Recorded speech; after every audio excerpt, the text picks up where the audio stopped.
All right, get ready to dive into some pretty complex stuff today. We're talking about post-structuralism. Ooh, that's a good one. Yeah, it's one of those areas that can really kind of make you rethink how you see the world. Absolutely. We've got an excerpt from an academic text that's going to be our guide for this deep dive, and I think it's going to be a fascinating one. It really is. It really makes you kind of question everything you think you know or thought you knew. Yeah, those assumptions we have about how we make meaning, how we interpret the world. Right. How solid is any of that, right? Exactly. And post-structuralism kind of comes along and shakes things up. Absolutely.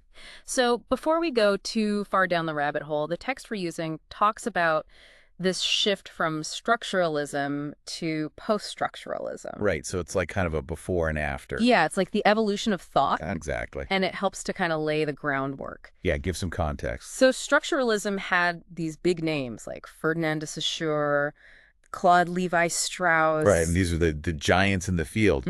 Yeah, and they were all about finding these underlying structures in language and culture. Yeah, it's all about the system, right? Like what's the underlying framework? Yeah, the code, the blueprint for how we make sense of the world. Exactly. So it's like they were searching for the universal grammar of meaning, right? That's a great way to put it. Yeah. Like the underlying code that shapes how we interpret everything from language to social relationships. It's a really powerful idea. And it kind of makes sense. Yeah, it seems intuitive. But then post-structuralism comes along. It's like, wait a minute. Right, hold on. Are these blueprints really as fixed as we think they are? Are they universal? Do they apply everywhere? Yeah, are they really the whole story? Right, because the world's messy, things change. It's not that they were wrong. No, not at all. It's more like post-structuralism just adds another layer of complexity. Right, it's like, okay, we see those structures, we acknowledge those, But there's more to it. yeah, it's not the whole picture. So post-structuralism acknowledges the structures, but it emphasizes how meaning is constantly being Negotiated, contested, reinterpreted. yeah, it's fluid, it's changing. Shaped by all sorts of things. And power dynamics come into play. Absolutely, that's a huge one. And that's where things get really interesting. That's where it gets really juicy. So the text highlights some major figures in post-structuralist thought. Oh yeah, this is an all-star lineup. We've got Jacques Derrida, Of course, the big D. Michel Foucault, Can't forget Foucault. Roland Barthes, A legend. Jean Baudrillard. One of my favorites, a little out there. Yeah, and Julia Kristeva. It's such a great group. And they all bring their own unique perspective to the table. Oh, absolutely. Each of them kind of tackles these questions in their own way. Yeah, and some of them are easier to grasp than others. Some of them are definitely more challenging. Should we start with Derrida? Yeah, he's a good place to start. He's the one who gave us the concept of deconstruction. And that's really at the heart of post-structuralist thinking.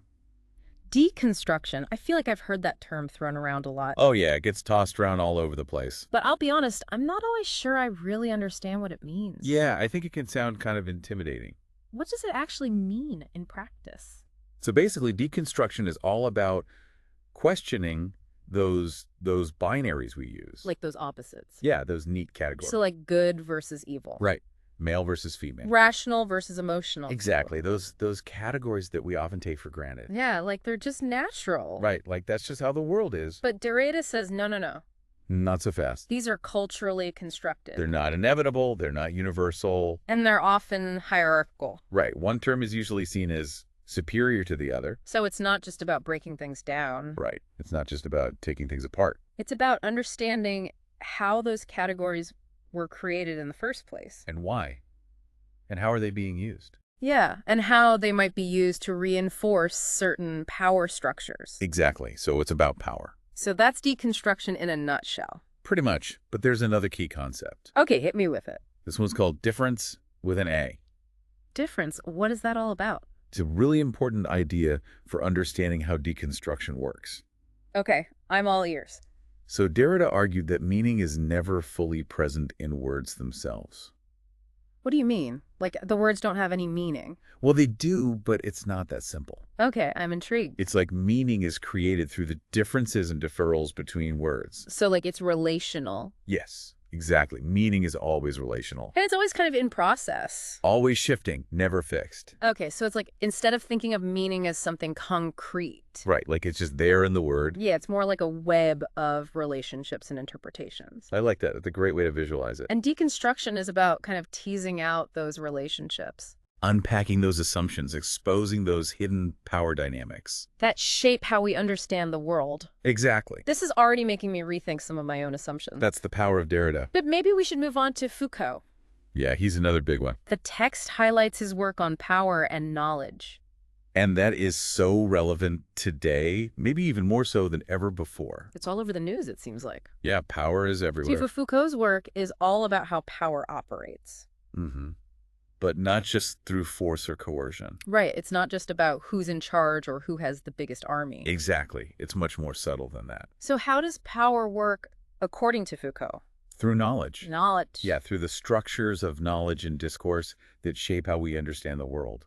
So it's like institutions. Institutions, exactly. Like schools, hospitals, prisons, the media. They all play a role in shaping what we consider to be true or normal. So they don't just reflect knowledge. No, they actually produce it. And use it to reinforce certain power structures. Yeah. So it's like the categories we use to understand ourselves and the world. Like sanity and insanity, health and illness, good and evil. They're all shaped by these systems of power knowledge. Foucault called it power knowledge. Power knowledge, it's a powerful concept. It really is. It makes you think about how much of what we consider objective truth is actually influenced by these invisible power dynamics. It's a bit unsettling. Yeah, it can be. So we've got Derrida deconstructing language and meaning. Right, shaking the foundation. And then Foucault showing how power operates through knowledge. It's all connected. And it seems like post-structuralism is really about challenging those fixed categories and hierarchies that we often take for granted. Exactly. It's about recognizing that meaning is fluid, power is diffuse, and knowledge is always entangled with social and historical forces. So much to think about. I know, it's a lot to process. But maybe we should move on to another key figure. Okay, who's next? Roland Barthes. He's the one who declared the death of the author. Oh, that's a classic Barthes move. I always found that phrase so provocative. It's meant to be. So what did he mean by that? Essentially, he was arguing that the author's intentions don't ultimately determine the meaning of a text. So even if Shakespeare came back to life and told us exactly what he meant in Hamlet, Barthes would say, sorry, Will, but that's just one interpretation. so it's like once a text is out there in the world, It takes on a life of its own. open to multiple interpretations. And those interpretations can change over time as well. So meaning isn't fixed. Nope. It's fluid, it's dynamic. It's like the text becomes a collaborative project between the author and the reader, It's an ongoing conversation. even across time and space. Exact. But if there's no single definitive meaning, Mm-hmm. doesn't that make interpretation a bit chaotic? Maybe a little bit. How do we even begin to make sense of a text if the author's intentions are no longer the guiding principle? That's where things get really interesting. Oh, lay it on me. So Barthes encouraged us to embrace the multiplicity of meanings. Like there's not one right answer. Right. There are many right answers. So it's about the reader. Yeah, the reader brings their own experiences, their own perspectives to the text. So the reader becomes a co-creator of meaning, Precisely. not just a passive recipient. That's the old way of thinking. It's like we're invited to become co-authors of the text. I like that way of putting it. It's a much more active way of reading, And it opens up a whole new world of possibilities. instead of just looking for the right answer. Right, the one true meaning, We can explore all the different layers of meaning, the ambiguities, the contradictions. the things that make a text really come alive. Exactly. It's almost like we're unearthing hidden treasures. There's so much to discover. So we've got Derrida, Foucault, Barthes. Quite a trio. Now we need to talk about Baudrillard. Ah, Baudrillard. He's the one with those concepts of simulacra and hyperreality. He was a real visionary thinker. Yeah, and his ideas can be a bit mind-bending. Oh, absolutely. He was way ahead of his time. I think a lot of his ideas seem even more relevant today. Yeah, in our world of social media and virtual reality. I've always found those terms, simulacra and hyperreality, a bit abstract. Yeah, they can be a bit hard to wrap your head around. So how would you explain them in a way that makes sense for someone who isn't living in a science fiction novel? Well, I think the best way to approach Baudrillard is to think about how images and representations have come to dominate our experience of the world. So it's like those Instagram filters that make everyone look perfect, That's a great example. even though we know that real life is a bit more messy. Right, but those images, those representations, they start to shape our perception of reality. So it's not just that we're consuming more and more media. It's that the media itself is shaping how we see the world. Like we're living in a hall of mirrors. That's a great analogy. And it's hard to tell what's a reflection and what's the actual object. That's exactly what Baudrillard was getting at. So that's where hyperreality comes in. That's the next level. It's like the distinction between the real and the simulated collapses, And we're left in this world of hyperreality. where it's hard to tell what's authentic and what's a carefully constructed facade. And this has huge implications for how we understand everything, from politics to identity. It's like we need to be constantly questioning what's real and what's not. That's the challenge Baudrillard throws down. So we've got Derrida deconstructing language, Foucault analyzing power, Barthes shifting our focus to the reader, and Baudrillard questioning the nature of reality itself. A lot to take in. Maybe we should take a break here. Yeah, let's give everyone a chance to digest all this. And then we'll come back and talk about Julia Kristeva and her concept of intertextuality. That's another good one. Stay tuned. We'll be right back. Welcome back. I hope you had a chance to maybe process some of what we talked about. Yeah, my brain is definitely doing some heavy lifting. But it's a good workout. I love a good mental workout. Me too. It keeps things interesting. So in the first part, we talked about some of the big names and core concepts of post-structuralism. Like Derrida, Foucault, Barthes, Baudrillard, that whole crew. Yeah, it's amazing to think how these ideas that can seem kind of abstract have really had such a big impact on different fields. Oh, absolutely. It's not just some ivory tower philosophy. Yeah, this stuff has real-world implications. It's seeped into our culture, the Yeah. way we think about everything from art to politics. Like a ripple effect.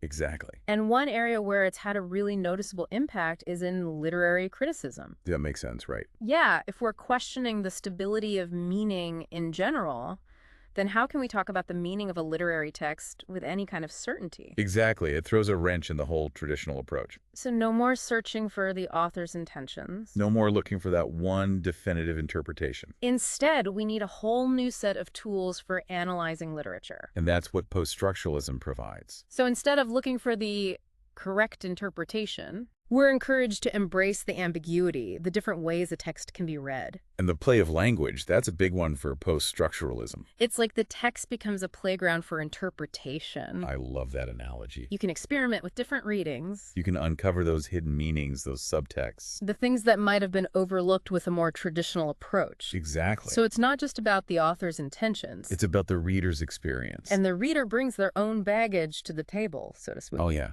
We all have our own baggage, Our own experiences, our own biases, our own ways of seeing the world. and that shapes how we interpret the text.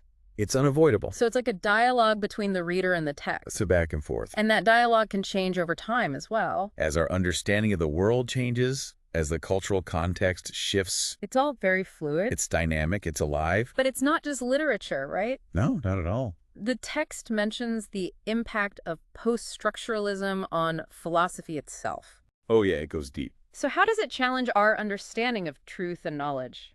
Well, it basically says that our understanding of the world is always shaped by our language, our culture, our historical context. So it's not that there's no truth. It's more like truth is always situated. Okay, what does that mean?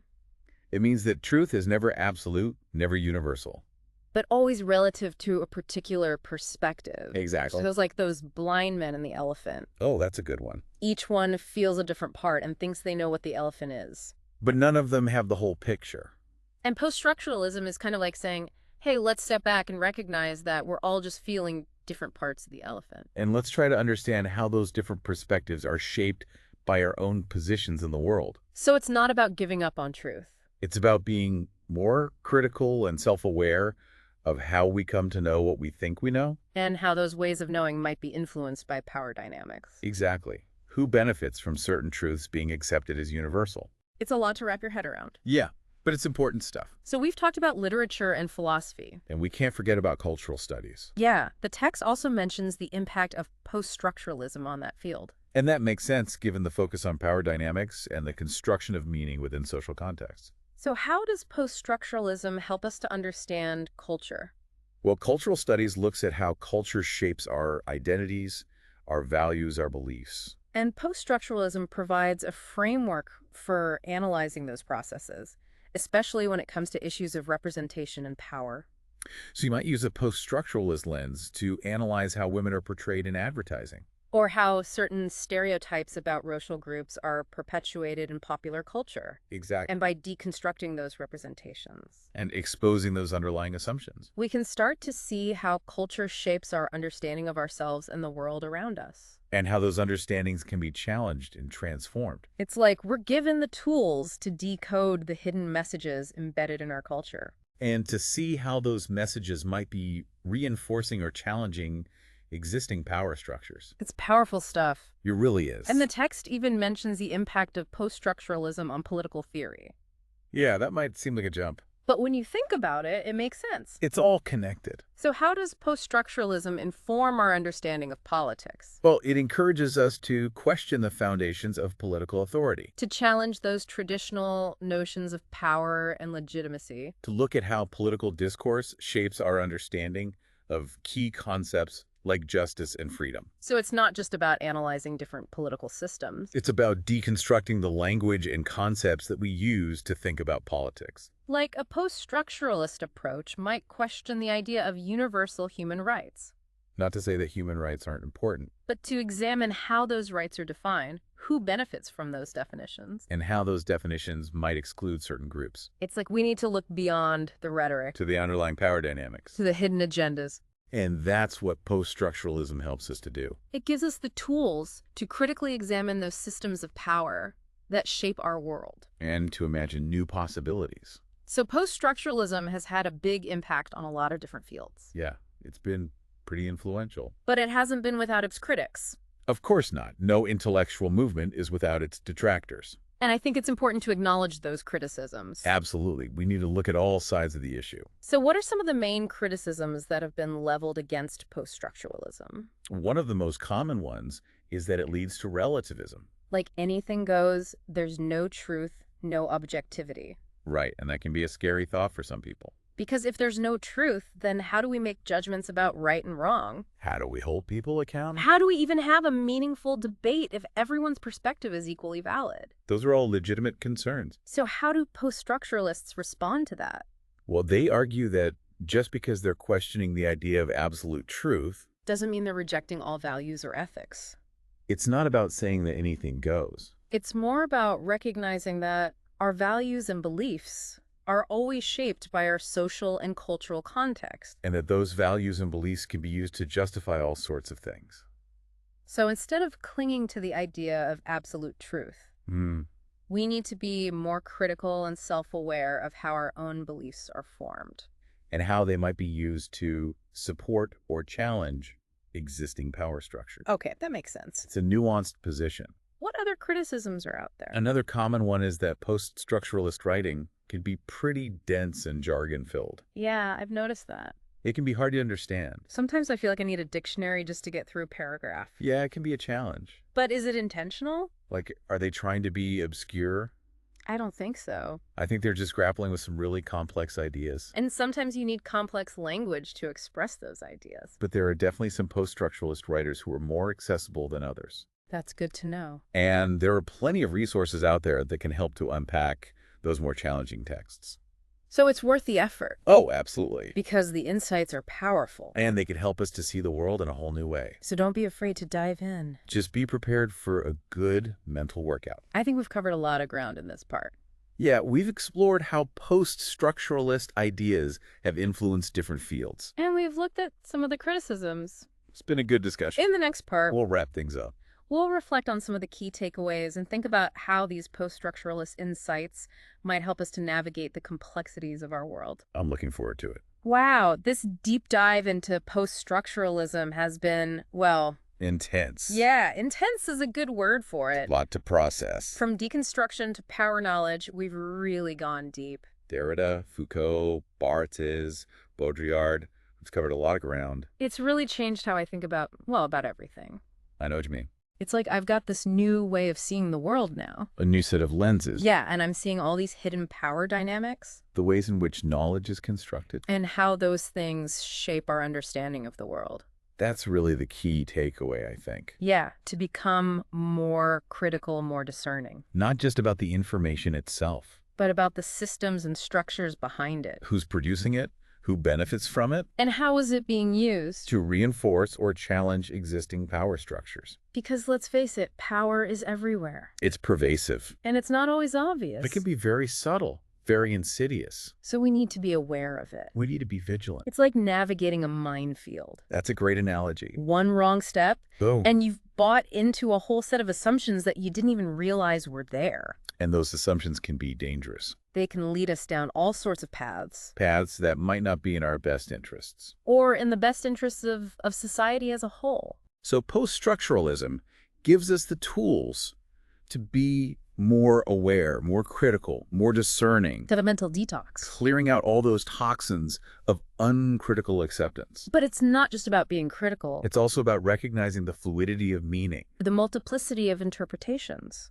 The way that power operates in subtle and often invisible ways. Like a whisper in the wind. You might not even hear it, but it's there. Influencing your thoughts, your actions. So we need to be attuned to those whispers. We need to be able to decipher them. And that's where post-structuralism can help. It gives us the tools to decode those hidden messages. It's like we're learning a new language. The language of power. The language of meaning. The language of deconstruction. And once we learn that language, you can start to see the world in a whole new way. It's like putting on a new pair of glasses. And suddenly everything is in focus. So I think that's the most important takeaway from this deep dive. Yeah, to be more aware. More critical. More discerning. More willing to question everything. And to embrace the ambiguity. Because the world is a messy place. It's complex. It's full of contradictions. And that's okay. In fact, that's what makes it so interesting. It's what keeps us on our toes. It's what makes life worth living. So go out there and explore. Question everything. Challenge the status quo. And don't be afraid to get a little uncomfortable. Because that's where the real growth happens.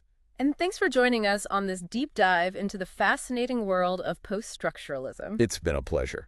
We'll catch you next time for another adventure in the realm of ideas.